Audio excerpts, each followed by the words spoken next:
really loves the Lord this morning, I said, if you really love him, can you bless him one more time and tell him, I love you, I love you.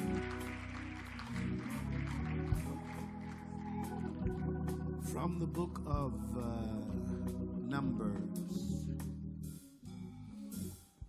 Numbers chapter 17. Numbers chapter 17. Beginning at verse 1, I'm going to read verses 1 through 8. The Lord spake unto Moses, saying, Speak unto the children of Israel, and take of every one of them a rod, according to the house of their fathers, of all their princes, according to the house of their fathers, 12 rods. Write thou every man's name upon his rod, and thou shalt write Aaron's name upon the rod of Levi. For one rod shall be for the head of the house of their fathers. And thou shalt lay them up in the tabernacle of the congregation before the testimony, where I will meet with you. And it shall come to pass that the man's rod whom I shall choose shall blossom. And I will make to cease from me the murmurings of the children of Israel, whereby they murmur against you.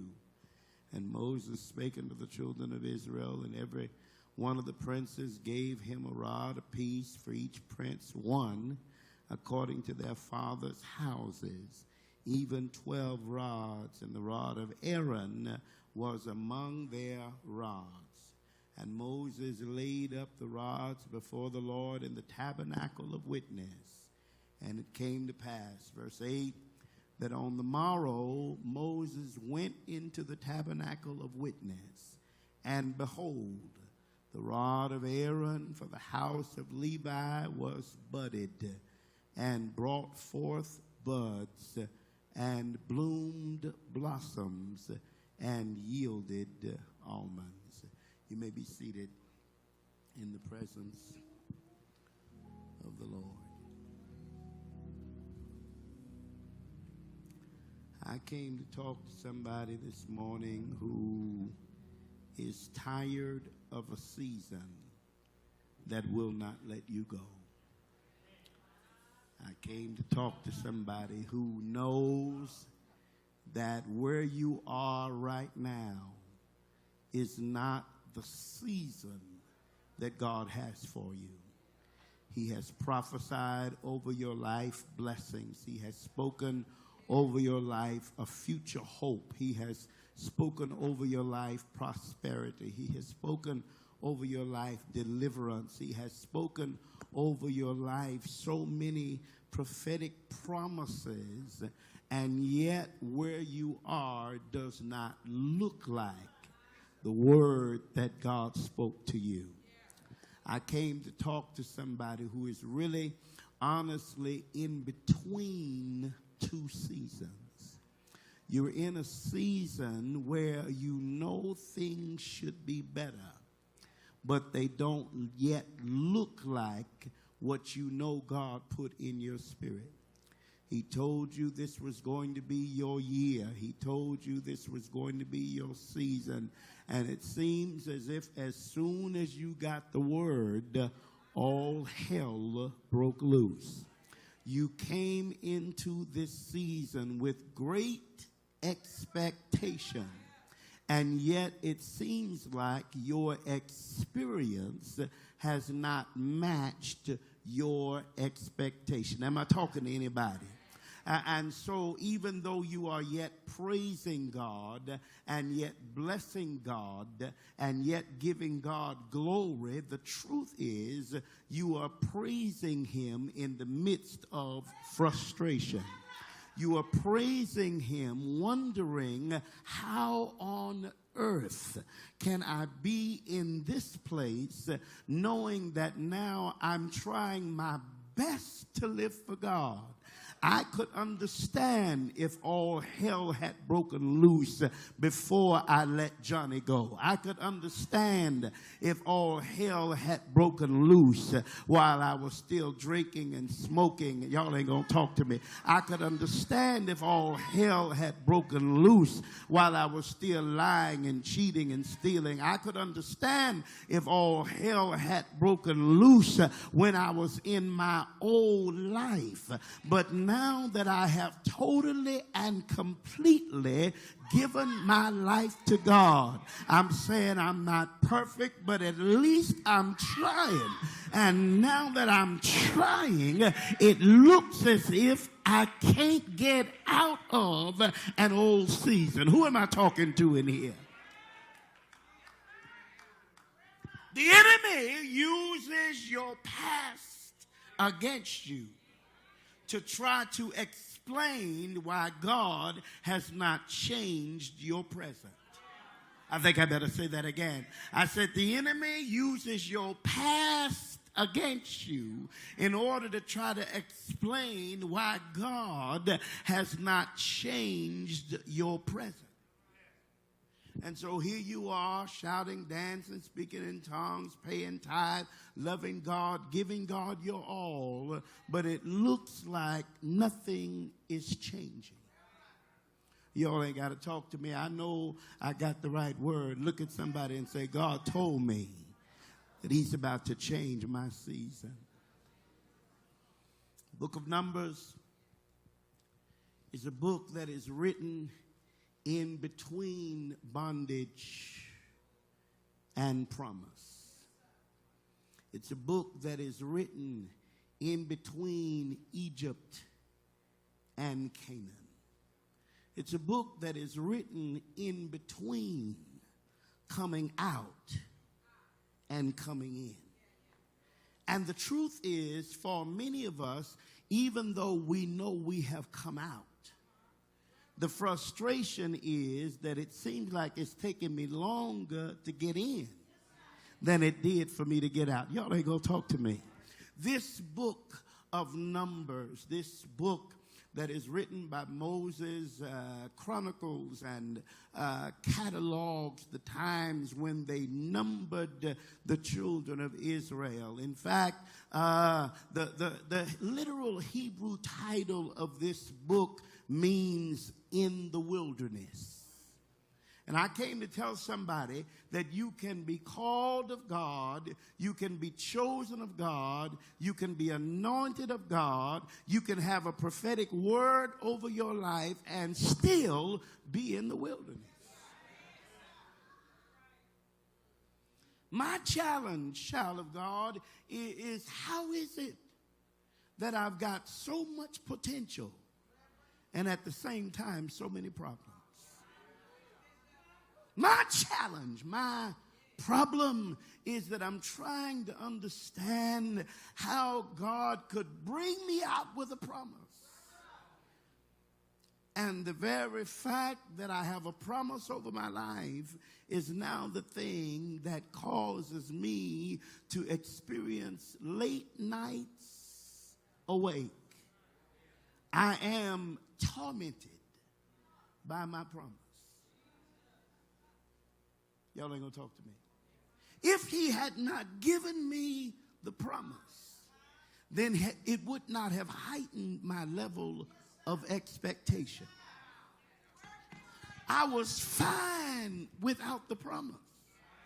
But the promise made me feel like everything was getting ready to change. Y'all ain't gonna talk to me. And here it's been 5, 10, 15, 20, 25, 30, 35, almost 40 years. And seemingly nothing has changed. Y'all ain't gonna talk to me. Now my enemies are using my promise against me. Because they're saying if God loved you like you say he loved you, then why would he allow you to go through what you are going through? Can I talk here? The book of Numbers relates for us the experiences of the children of Israel in the wilderness, how they enjoyed the blessing and protection of God. Watch this, when they obeyed. And then how when they disobeyed and began to murmur and complain, then they received the wrath and judgment of God because of their unbelief. Here we are. I could understand it if I didn't believe. I could understand it if I had not been trusting God. I could understand God not moving for me when I wasn't moving for him. But the challenge, the problem is that now I know I'm doing better. And it seems to me, watch this, as if God did more for me when I was doing less for him. And so I came to talk to somebody who is in that place where your wilderness does not match up with your word. Your problem does not match up with your promise. And here you are trying to make sense of where you are, knowing that you are doing all you know how to live for God. Am I talking to anybody? If I'm talking to you, wave at me. Yeah. And so here we are now. Here we are.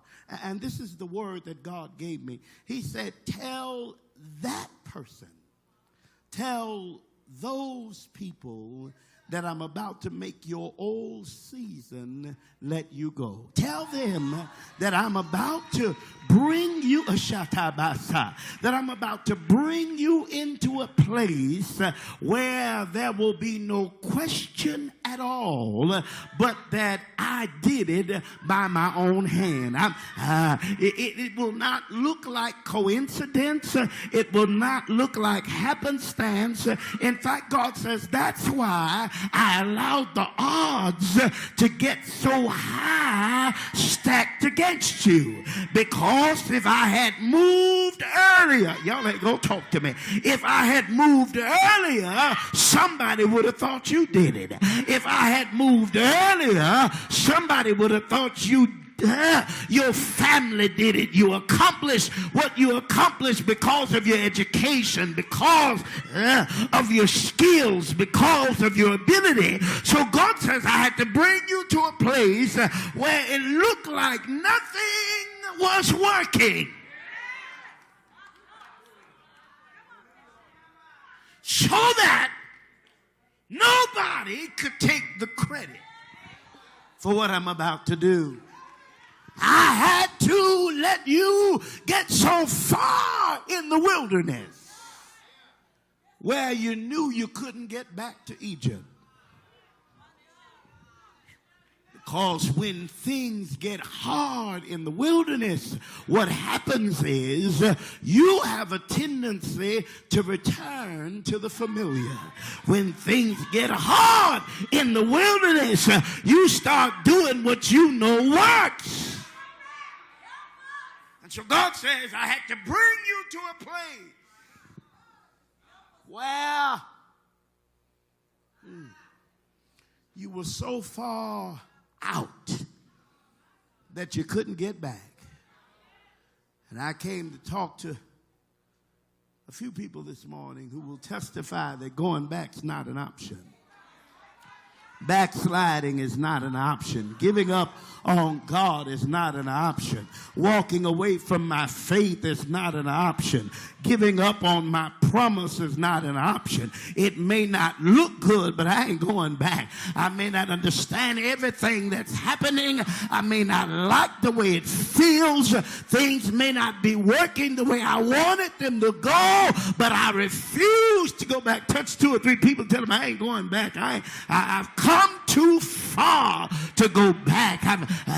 God has brought me through too much. He's brought me out of too much. He's healed me. He's delivered me. He's strengthened me. I should have lost my mind. I should have thrown in the towel. I should have died of cancer. Y'all ain't gonna talk to me. I should have died of AIDS. Y'all ain't gonna. I should have quit, but God. And if he did it before, look at somebody and tell them he can do it again. Come on, tell your neighbor, if he did it before, he can do it again. Yeah. If he brought me out before, he can bring me out again. If he healed me before, he can heal me again. If he delivered me before, he can deliver me again. If he made ways for me before, he can make ways again. If he kept me from losing my mind before, he can keep me again.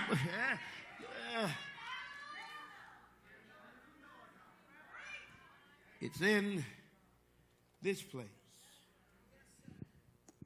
in the middle of a wilderness experience, that God says, I'm about to let your rod bud.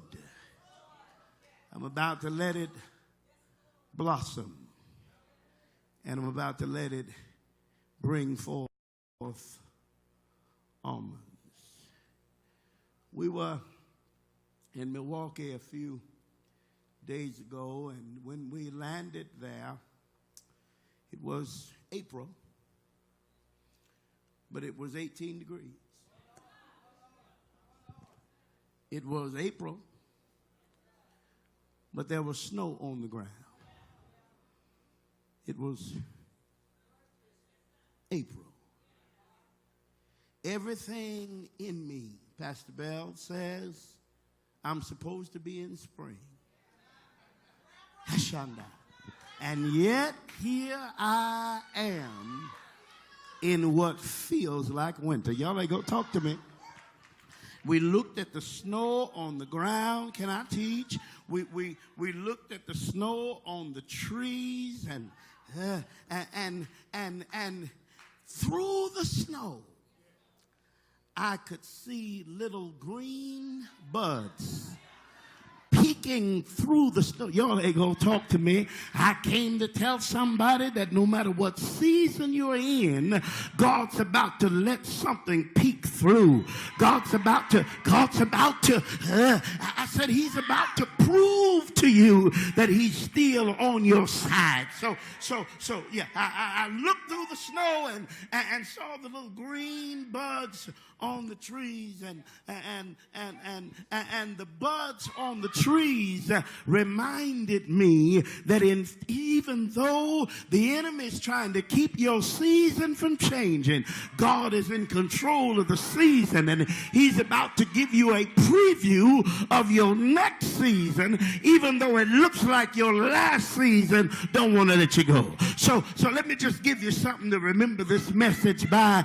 There was an old Budweiser commercial when I was growing up, and the commercial just simply said, "This bud's for you." Look at your neighbor and tell him this bud is for you. God's about to show you something in the middle of a dry season, in the middle of a dead season, in the middle of a season when it looks like nothing is working. I had him tell me to tell you this bud is for you. Look at somebody and say, this bud's for you. Yeah. What God's about to do in this next season ain't gonna be in a can, baby. What God's about to do in this next season ain't gonna be in a bottle. What God's about to do in this next season, you ain't gonna be able to buy it at the store. What God's about to do in this next season, in fact, has already been paid for. It's already been bought. I wish I had somebody. And God's about to open a can for you. Look at somebody and say, this bud is for you. Let me show you how it works. Let me show you how it works. Can Can I walk you through the word for just a few moments? Verse 1 says, the Lord spake unto Moses, saying, look at somebody and say, one word from God can change your season and your circumstances.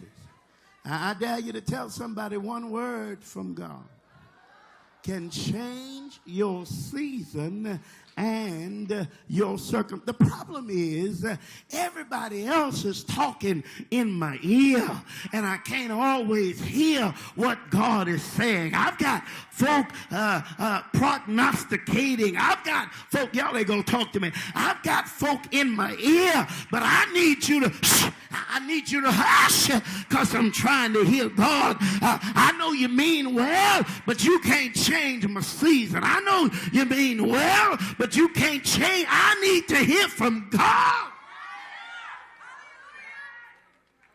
Lean over somebody and tell them, one word from God can change your season. Here it is. Right here in verse 1, the Lord spake unto Moses, saying, I wish you tell somebody I need him to speak to me. Come on, tell him I need him to speak to me. He said unto him, speak unto the children of Israel and tell them what I said. Here's point number 2. Tell somebody we have to learn to repeat what God is saying and not to rehearse what our circumstances are saying. I think I'm going to say it again. We have to learn to repeat what God is saying and not to keep rehearsing what our circumstances are saying. See, most of us get in trouble because we spend more time talking about our circumstances than we do about our God. We spend more time, y'all ain't gonna talk to me, talking about our problem than we do about our prophecy. We spend more time, y'all ain't gonna talk to me, talking about the thing that we're struggling with than we do about what he told us. Look at somebody and say, you got to learn to repeat what God said. Yeah, I may be hurting, but he said that he was wounded for my transgressions. Y'all ain't gonna talk to me. Bruised for my iniquities, the chastisement of my peace, if you know it, you ought to say it with me, was laid upon him, and with his stripes I'm healed. It looked like things ain't working, but he said, I'm the head and not the tail. I'm above only and not beneath. He said, I'm blessed coming in and I'm blessed going out. He said that I'm going to be the lender and not the borrower. Y'all ain't going to talk to me. It may not look like it. I wish I had somebody.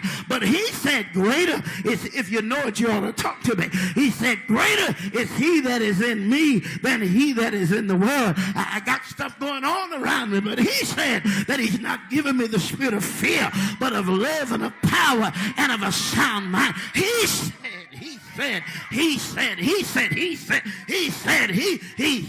Tell somebody, I'm in a season where I don't want to talk about nothing but what he said. Yeah, I know what you said. I know what the doctor said. I know what the banker said. I know what the credit report says. I wish I had somebody. But I'm in a season in my life, Tammy, where I'm going to repeat what he said. And stop rehearsing what my circumstances are saying. It's right here. Come here. Come here. It's right here in the text. It's right here. The Lord spake unto Moses, saying, speak unto the children of Israel. Look at somebody and say, I'm going to say what he said. Yeah. Tell somebody, I'm going to say what he said. When is the last time that you limited your conversation just to what he said? When is the last time you refused to allow what somebody else said to move you? When was the last time that you didn't let what somebody else said frustrate you and make you change your mind? Hallelujah. I don't care what you say. I'm going to repeat what he said. So point number one is that one word from God can change your season and your circumstances. Point number two is you got to learn to repeat what he said and stop allowing yourself to rehearse what your circumstances are saying. But here's point number three, and I'm going to get ready to get out of here. Point number three is you got to follow his instructions. Look at somebody and say, it sounds real simple. Yeah, it sounds real simple, don't it? Just follow his instructions. The problem is that here we go. When you buy medication, there are instructions on the bottle. But here's the problem. The problem is, first of all, we feel like we can speed up the process by changing the instructions. Oh, y'all don't like what I'm saying. I'm saying if it tells me to take one a day for 10 days and it's 10 pills in the bottle, logic would seem to tell me that if I can take one a day for 10 days and feel better, if I take all 10 today, y'all ain't gonna help me now. I ought to really, Look at somebody and say, you can't speed up the process. You take all 10 pills at one time, you're gonna end up in the ER because you can't speed up the process. The problem, child of God, come here. The problem is that we want the promise, but we don't like the process. Yeah. And so the first thing that we do is we don't follow the instructions. Either we want to try to overdo it, thinking that we can speed it up, or here we go. When we start feeling better, we stop taking the medicine. Do I have one witness here?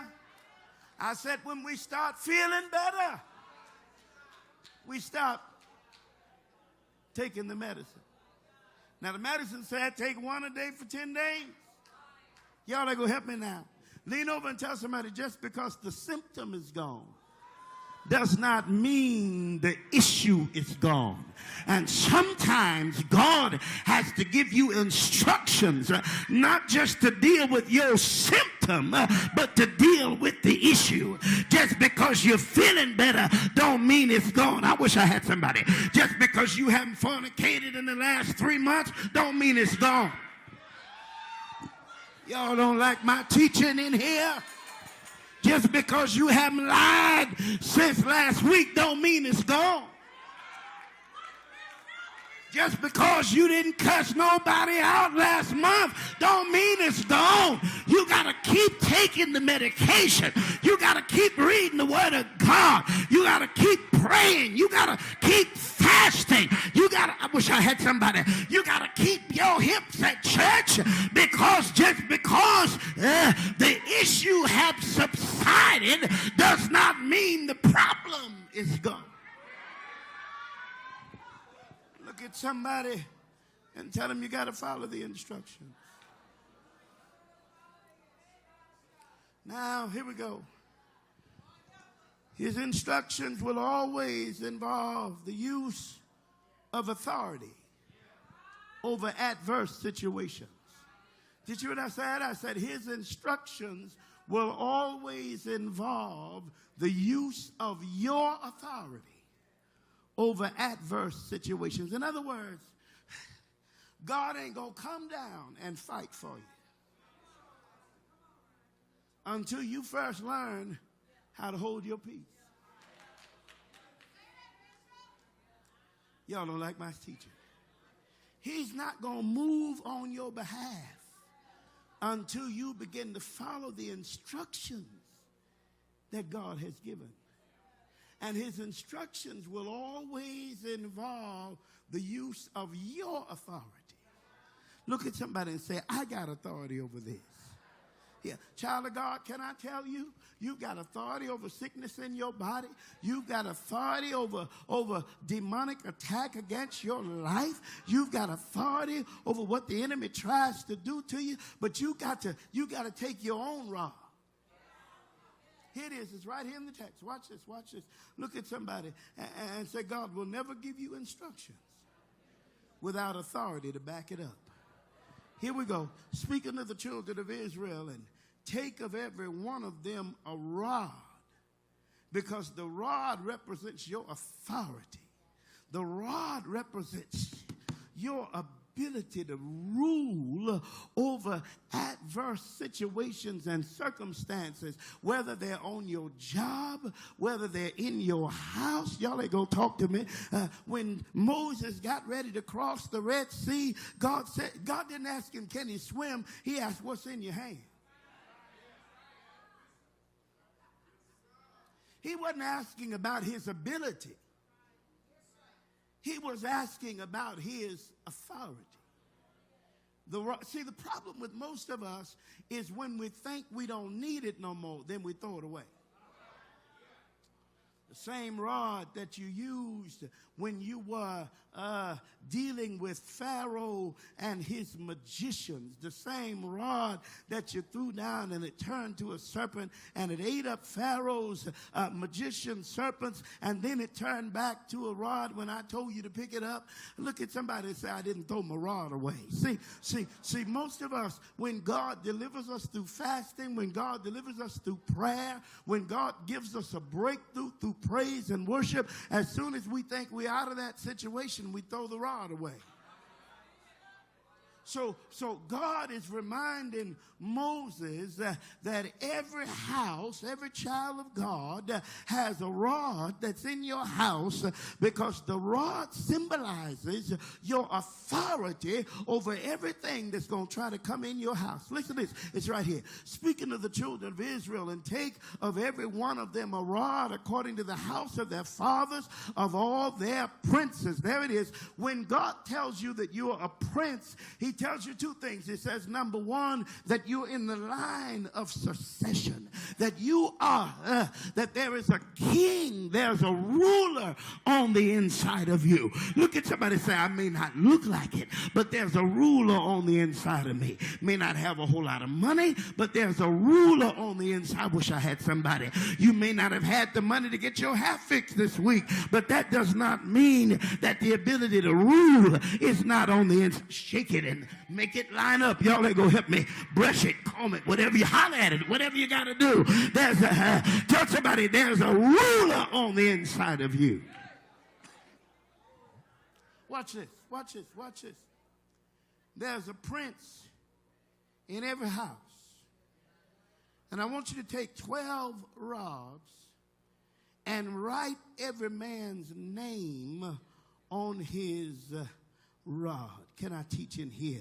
Look at somebody and say, you have to identify your own destiny and name your next season. See, part of our problem is if I ask you what God said your next season looks like, most of y'all can't tell me. Because we never write it down. Take the rod and write the name of the house on the rod. Because if God gave me the rod's not just for me, the rod is for everything in my house, which means I've got authority not just over sickness in my body, but if it comes to my children, I got authority over, y'all ain't gonna talk to me, I got authority over finances, I got authority over my mind, if it comes in this house, look at somebody, say, if it comes in this house, it's got to come under my authority. See, what God is saying to them is that you've allowed your circumstances to make you abdicate your authority. Y'all ain't gonna talk to me. Because you're going through so much, you have become complacent. Because you're going through so much, you have begun to compromise. Because you're going through so much, I just don't feel like dealing with that right now. No. Get your rod and write on the rod what's supposed to be in your house. Peace is supposed to be in my house. Power is supposed to be in my house. Healing is supposed to be in my house. Deliverance is supposed to be in my house. Breakthrough is supposed to be in my house. wish I had somebody. And if I don't see it, I'm going to write it down so that I can remind myself of what it's supposed to look like. Can I teach in here? Look at somebody and say, you got to name it before it buds. I'm just going to wait and see what happens. No. Right, come here, right here. Right here. Write thou every man's name upon his rod. Because sometimes circumstances can become so overwhelming that your circumstances can separate you from your promise.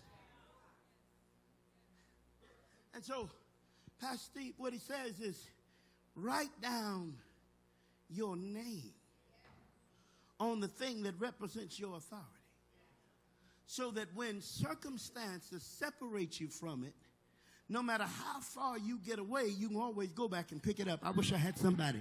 The issue is we trying to pick up stuff that belongs to somebody else. Can I teach in here?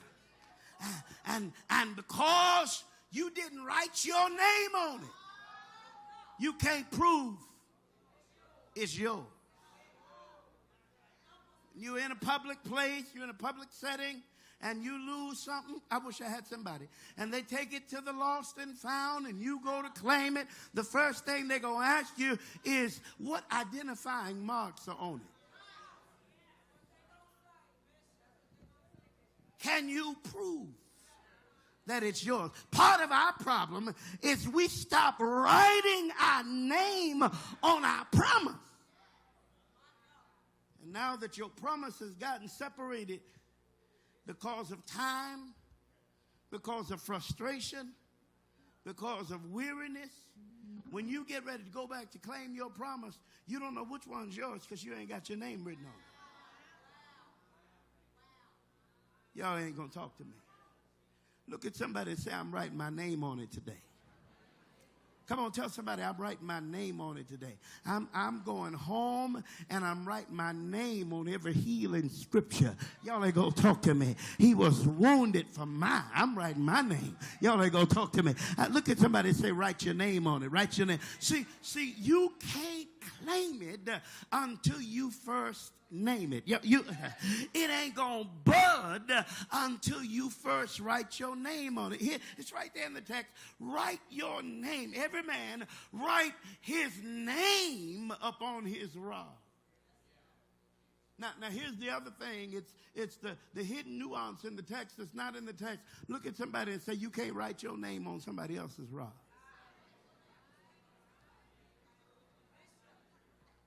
You can't claim what belongs to somebody else.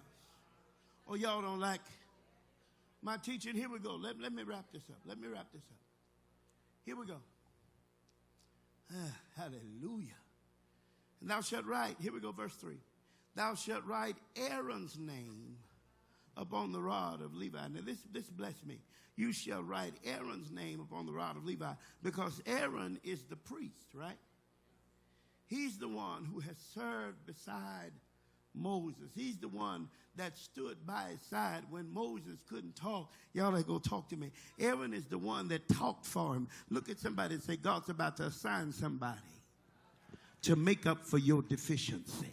Oh, I wish I had 5 or 6 people who would see. You got to first admit that you can't do it all. You got to first admit that you don't have every duck in a row. You got to first admit, I wish I had somebody, that you have some frailties, that you have some issues. I know you think you got it together, but in order for God to assign somebody to your side to help with your deficiency, you got to first admit,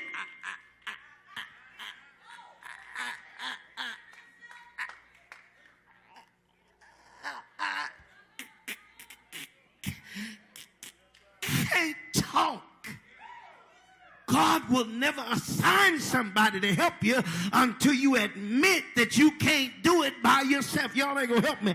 Now, it is interesting. I got to move. It's interesting that God will call somebody who is not qualified to do what he called you to do.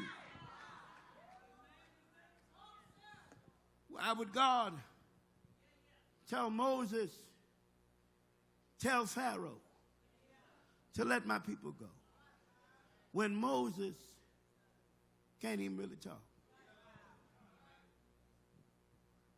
There are times, child of God, in your life when all God will give you is a stutter and a stick. There are times when all God will give you is the thing that reminds you that you're not qualified. I wish I had somebody. But then he'll give you something to lean on to remind you that even though you may not be qualified, he is yet with you. Can I teach here? And so now what I want you to do, since I'm getting ready to change somebody's season, I want you to write down Aaron's name on the rod of Levi. Now I need to tell you something, because Levi is the third son of Jacob by Leah. Y'all ain't gonna talk to me. His name means joined together, but actually his circumstances are more important than his name, because his mother is hated by the one who impregnates her. And God told me to tell somebody this morning, he's about to make somebody who doesn't like you bless you anyhow. He's about to, y'all ain't gonna talk to me. He's about to make somebody who hates you pour into your life. He's about, you ain't got, see, your problem is you looking for friends to bless you. But God's about to make some enemies bless you. God's about to make some folk that don't like you bless you. God's about to make some folk bless you that talked about you. God's about to make some folk bless you that walked away from you. God's about to make some folk bless you that said you wasn't going to never be nothing. And what God's about to do is he's about to scratch out their name and write your name in their place. I wish I had somebody. He's about to make up for your hurt. He's about to make up for your loss. He's about to make up for your frustration. He's about to make up for the things that people said about you. He's about to write your name. Oh, my God. Write the name of Aaron upon the rod of Levi. In other words, Aaron and Levi about to share in the same blessing. Yeah. Aaron, because you stood by Moses. And Levi, because you were born out of unfortunate circumstances. In other words, God said, I'm about to bless the faithful, but I'm also bless the underdog. I'm about to bless the faithful, but I'm about to bless the unfortunate. Look at somebody and tell them God's about to let us share a blessing. I want you to write the name of Aaron up on the rod of Levi. I'm about to bless you because you had every reason to give up, but you stood in there. You had every reason to throw in the towel, but you kept being, who am I talking to? You had every reason to quit, but because you were faithful in your assignment, God said, I'm about to write your name. Look at somebody, say, God's about to write your name. I got to wrap this up. Watch this now. And then what I want you to do is I want you to lay them up in the tabernacle of the congregation before the testimony. In other words, he says, I want you to keep reminding me of what I said, because you're remaining in the presence of God is about to cause God to move on your behalf. I want you to take all the rods and lay them up in the tabernacle. Y'all ain't gonna talk to me. Lean over and tell somebody your environment determines your experience. That's why whenever God gets ready to bless you, the first thing the enemy wants to do is make you separate. The first thing the enemy wants you to do is make you stop going to church, because your environment determines your experience. I know your rod has been in the wilderness, but I want you to take your rod and lay it up in the tabernacle of the congregation. Look at somebody and say, I brought a rod with me this morning. Yeah, I brought some things that I'm believing God to do in my house, in my home, I wish I had somebody, in my family. I didn't leave it at home. I brought it with me. Tell somebody, I brought it with me. And I'm going to lay it up in the tabernacle of the congregation before the testimony. In other words, my children may not be with me, but I brought them to church anyhow. Y'all ain't going to talk to me. I brought the diagnosis from the doctor. I made it come to church. Yeah, I know y'all ain't going to talk to me. I didn't like the diagnosis, but I ain't going to leave the diagnosis at home. I made it come to church. I got some issues in my credit report. The bills on the desk at the house ain't going to get paid by themselves. So I brought them to church. I wish I had somebody. You got to learn to put stuff in your purse. Grandmama called it a pocketbook. You got to learn to put stuff, I wish I had somebody, in your pocketbook and bring it to church. You got to learn to write down the names of people that are talking about you, people that are lying on you, people that are trying to make you lose your job. You ain't got to fight them. Just bring them to church. I wish I had somebody. Get to work in the morning and go to that enemy and ask him, can I take a selfie with you? Y'all ain't going to talk to me. Put a big smile on your face and bring that booger to church with you on Wednesday night. Bring them with you on Sunday, because it's impossible. I think I'm going to get ready to close now. For them to be in this atmosphere and never have a change of experience. Look at your neighbor and tell him, neighbor, when I came to church this morning, I didn't just bring my praise, but I brought my problem with me.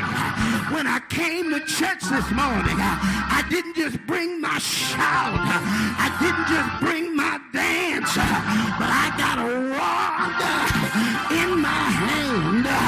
My rod represents my ability to go back home and take authority over everything that's trying to destroy my life. The thief comes to steal and kill and destroy, but I heard him say, I've come that you might have life and have it more abundantly. Child of God, I came to tell you, God gave you a rod in your hand, and you got to make up in your mind that his rod and his staff, they comfort me. I'm going to lay my promise in front of the testimony. I'm going to remind God of what he said to me. I'm going to remind him of his word concerning my life. Throw your hands up and shout, yes! Here we go. Watch this. I'm through. Watch this. All of these rods are in the tabernacle. But God said, I'm going to meet you there. And when I get there, I'm going to choose the one that I'm going to bless. Look at somebody and tell them, just because you showed up does not guarantee that you're chosen. You're chosen if you've been faithful. You're chosen if you've been deliberate in your praise. You're chosen if you didn't quit and you didn't give up. You're chosen if when it looked like things were not working, you kept on giving God praise. Look at your neighbor and say, neighbor, I may not have a lot of money, but I'm chosen. I may not have a new suit, but I'm chosen. I may not have red bottom shoes, but I'm chosen. May not be able to wear Versace and Canali, but I'm chosen. May not be able to go to the beauty shop every week, but I'm chosen. I may not have, y'all ain't gonna talk to me, everything I want. May not be driving a brand new car. May not be living in the biggest house. But one thing I know is that I was chosen in the furnace of affliction. One thing I know is that I was chosen when I couldn't see my way. One thing I know is that I was chosen when everybody else walked away from me and left me to die.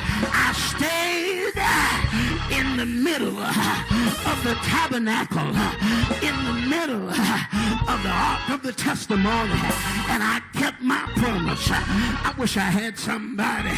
And the Bible says that it came to pass on the next day. Look at somebody and say, tomorrow's coming. It came to pass on the next day that all the other rods were still laying there. But Aaron's rod, I wish I had somebody that had Aaron's name on it. That rod began to bud. Look at somebody. I'm getting ready to let you go, but I dare you to tell your neighbor, say, neighbor, something's getting ready to bud in your life. What looked like it was dead, what looked like it wasn't working, what looked like it wouldn't come to pass, it's getting ready to bud. I wish I had somebody. And once it buds, the Bible says it blossoms. Y'all let go help me now. Look at somebody and tell your neighbor, neighbor, I'm going from budding to blossoming, and from blossoming to bring forth fruit. I'm going from budding to blossoming, and from blossoming to bringing forth fruit. I'm going from budding. I wish I had somebody. All you got is just a little bud, but the bud reminds you that it's about to get better. All you got is just a little bud, but the bud reminds you that it ain't over yet. All you got is just a little bud. It may have been a phone call. It may have been an email. It may be a little bit of money. All you got is just a little bud, but that bud is to remind you that he's not forgotten about you. That bud is to remind you that he's not given up on you. Grab your neighbor and shout, neighbor, this bud's for you. Oh yeah, oh yeah, oh yeah, oh yeah,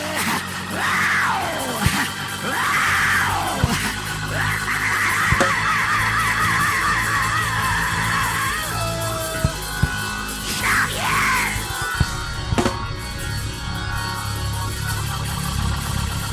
Stand on your feet out there.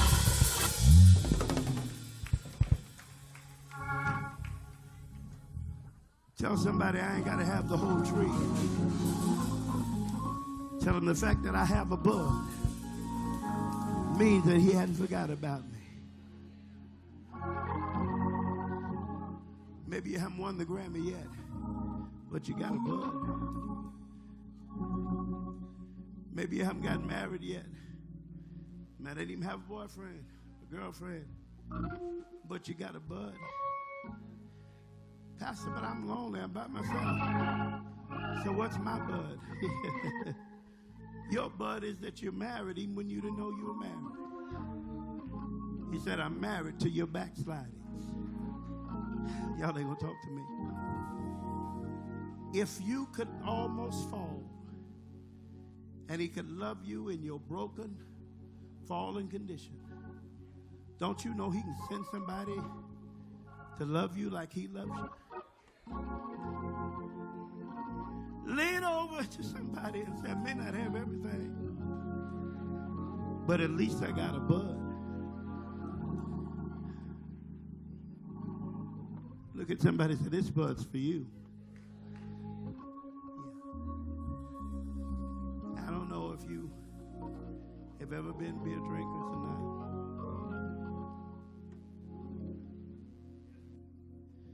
But beer is made out of hops and yeast. Oh, y'all ain't gonna talk to me.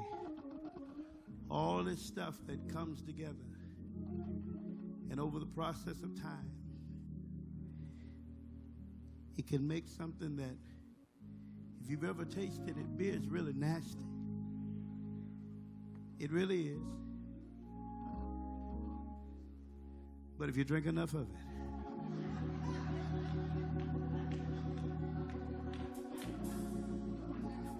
can I speak prophetically to somebody?